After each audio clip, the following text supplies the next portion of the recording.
को जीने की आज़ादी दे दी जाए। उसका कोई कसूर नहीं इसके कि वो मेरा दोस्त है। मैंने बहुत सोच कर फैसला किया, मैं अपना फैसला नहीं बदलूंगी। तुम अगर मुझ पे भरोसा करती हो तो मुझसे तो शेयर कर सकती हो ना। कोई राज की बात है जो तुम मुझसे शेयर नहीं करना चाहती। अच्छी तरह जानती हूँ। बराए मेहरबानी क्या हैं आप? चालबाज ड्रामे के आने वाले एक साथ में अब आप लोग देखने जा रहे हैं कि अब रूहान जो कि अब अनाया के इस रवैये को समझ नहीं पाएगा, क्योंकि वो समझेगा कि अनाया गुस्से में है। लेकिन अनाया जो कि गुस्से की हालत में भी सच ही बोल रही है। लेकिन रूहान जो कि बहुत ही ज़्यादा बेवकूफ़ और इनोसेंट इंसान है, जो कि नहीं समझ सकता अनाया की अब इस चालाकी को। लेकिन अनाया है जो कि इतनी आसानी से तो अब सच किसी के सामने भी नहीं आने देगी। लेकिन अनाया जो कि अब ऐज़ा को भी सुकून से नहीं रहने देगी, बल्कि ऐज़ा को तो हर वक्त यही धचका लगा रहेगा कि कहीं अनाया अब अपनी खुदसरी में आकर सच ना बता दे, क्योंकि जिस सच को अब उसने छिपाने के लिए अनाया की शादी रूहान के साथ करवाई है, जब वो सच सामने आएगा तब ऐज़ा ही घर से निकाली जाएगी।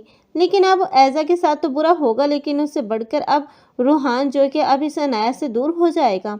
और रूहान जब अनाया से दूर होगा तब अनाया को रूहान की कदर होगी।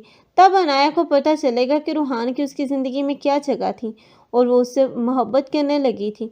लेकिन तब रूहान ही इतनी आसानी से तो अनाया को नहीं अब वापस ले जाने वाला, क्योंकि रूहान फैसला कर लेगा कि अब अनाया को आज़ाद कर देना चाहिए, ताकि अनाया अपनी पसंद के लड़के शादी कर सके और अपनी ज़िंदगी गुजार सके। लेकिन तब अनाया ऐसा कुछ नहीं चाहेगी। तब ये दोनों ही बहनें अब अपने माँ बाप के घर मौजूद होंगी और ईशल ही होगी जो कि उस घर में होगी, क्योंकि ईशल तब उसकी सच्चाई सामने आ जाएगी कि ईशल की कोई गलती नहीं थी, बल्कि जो कुछ भी छिपाए हैं वो ऐज़ा ने छुपाया है। और जितनी भी घर में अब उल्टी सीधी हरकतें हो रही थी वो सब ऐज़ा ही की वजह से थी।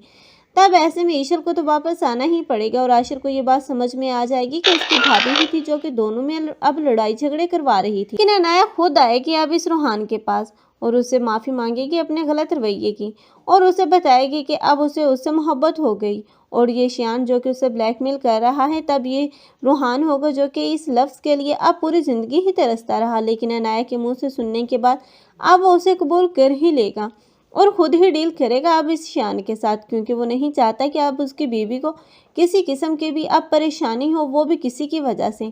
आप लोगों को ये ड्रामा कैसा लग रहा है और कौन कौन आप रूहान और अनाया को एक साथ देखना चाहते हैं, कमेंट सेक्शन में अपनी कीमती राय के इज़हार लाजमी करें। मज़ीद ऐसे रिव्यूज़ के लिए हमारे चैनल को लाजमी सब्सक्राइब कर लें। अगर आप लोगों को हमारी वीडियो अच्छी लगी हो तो वीडियो को लाइक करना मत भूलिएगा। अल्लाह हाफ़िज़।